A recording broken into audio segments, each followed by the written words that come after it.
Maintenant, il faut regarder du côté de Shanghai autant que du côté de New York pour savoir quelles sont les tendances. Donc, le kipao, c'est la robe chinoise, la robe que je porte, qu'on paye 30 € avenue de Choisy à Paris. Ça coûte rien du tout. C'est une robe saillante sur beaucoup de gens parce qu'elle est taillée rectangulaire.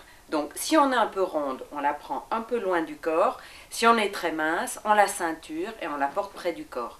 C'est l'esprit In the Mood for Love, mais avec toutes les variétés possibles. C'est-à-dire qu'on peut la prendre en noir et la garder très classique avec des grosses boucles d'oreilles années 30 pour faire un peu Shanghai années 30, mais on peut aussi la mettre en couleur, on peut porter une veste jean dessus. Si on la porte en noir comme moi, on peut varier les plaisirs avec des collants en couleur. On peut pour le soir la prendre en version longue, c'est fendu assez haut donc ça reste assez sexy. Si c'est en version longue, on peut mettre des gants assez longs pour faire un peu chic et soirée.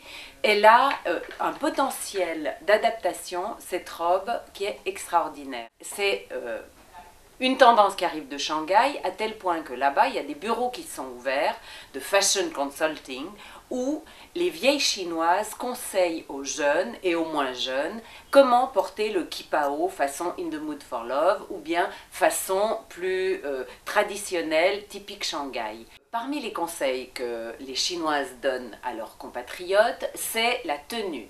Quand on porte une robe chinoise, on se tient comme une Chinoise des années 30, un peu courtisane, c'est-à-dire droite, avec un port de tête impeccable, les épaules stables, et on fait des petits pas. Voilà, c'est ça le summum de l'élégance en kipao.